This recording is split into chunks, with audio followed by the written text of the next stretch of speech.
Bismillahirrahmanirrahim. Assalamualaikum warahmatullahi ta'ala wabarakatuh. Halo teman-teman, hari ini saya Dinaika Sulistiani dengan nomor induk mahasiswa 11920600027 akan melakukan praktikum fisiologi hewan yang keempat dengan judul refleks pada tendon manusia.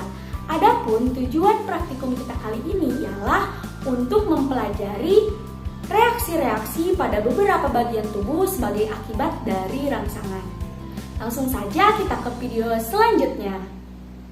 Landasan teori.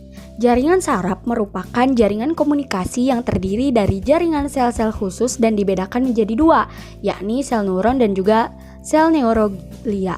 Nah, sel neuron adalah sel saraf yang merupakan suatu unit dasar dari sistem saraf. Sel ini bertugas melanjutkan informasi dari organ penerima rangsangan ke pusat susunan saraf dan juga sebaliknya.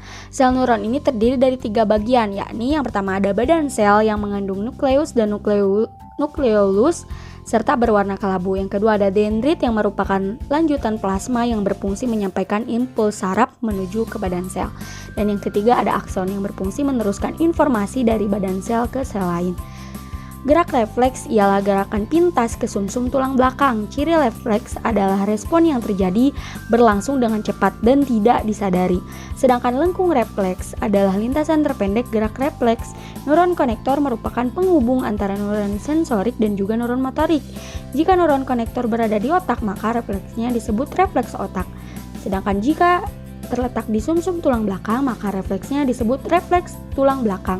Nah, suatu refleks ini adalah setiap respon yang terjadi secara otomatis tanpa disadari. Adapun terdapat 2 macam refleks. Yang pertama adalah refleks sederhana atau refleks sadar yang menyatu tanpa dipelajari. Misalnya refleks menutup mata bila ada benda yang menuju ke mata. Yang kedua ada refleks yang dipelajari atau refleks kondisikan yang dihasilkan dengan belajar.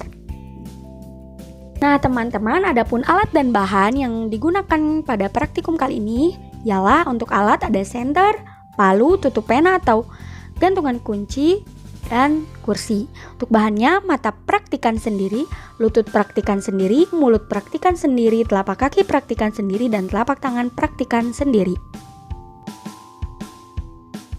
Refleks pada pupil.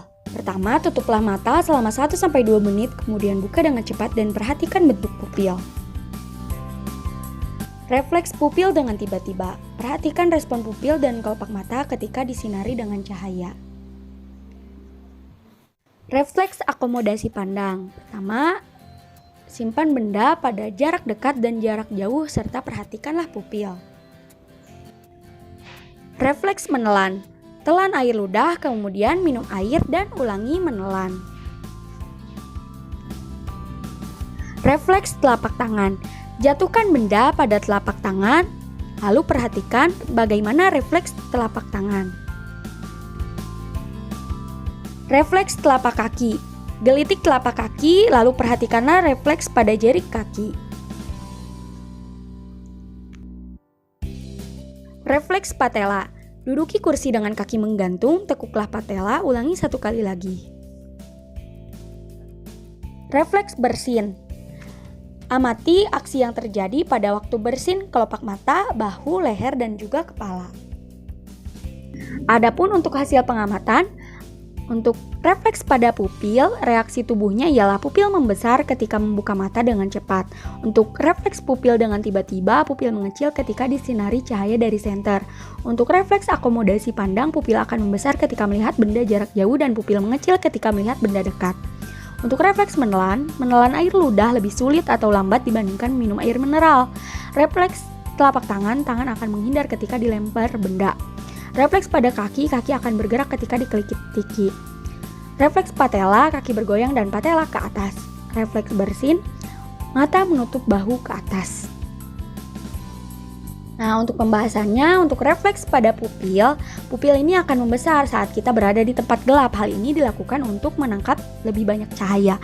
Untuk refleks pupil tiba-tiba dalam kondisi terang, pupil akan mengecil untuk membatasi cahaya yang masuk ke mata.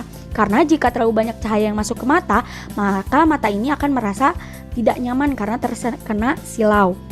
Untuk refleks akomodasi pandang, Mengecil dan membesarnya pupil pada saat melihat benda jarak jauh dan juga dekat telah diatur secara otomatis. Jadi ketika seseorang melihat benda jarak dekat dengan refleks konvergensi akomodasi, maka mata berkonvergensi pupil mengecil. Sedangkan untuk melihat benda yang jauh, maka mata membesar. Refleks menelan. Pada saat menelan air mineral ini lebih mudah dibandingkan menelan air liur dikarenakan kekentalan air. Air liur ataupun air ludah ini diatur oleh saraf autonom, sedangkan air mineral ini tidak diatur atau tidak dipengaruhi sistem sel saraf. Ketika menelannya pun akan lebih mudah. Untuk refleks telapak tangan menghindar ketika benda dijatuhkan karena gerak refleks di tubuh itu sebenarnya terjadi apabila ada stimulus maupun rangsang yang diterima oleh sel saraf atau neuron.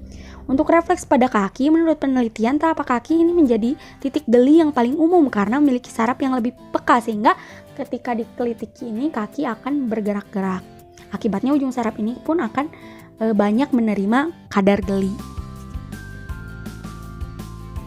Refleks patella. Nah, posisi kaki itu menggantung, maka patelanya mengangkat ke atas karena normalnya patella itu terletak di celah dasar femur.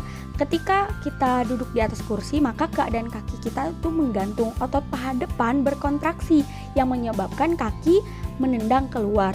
Untuk refleks bersin atau sneezing adalah suatu respon mekanisme pertahanan saluran pernapasan atas.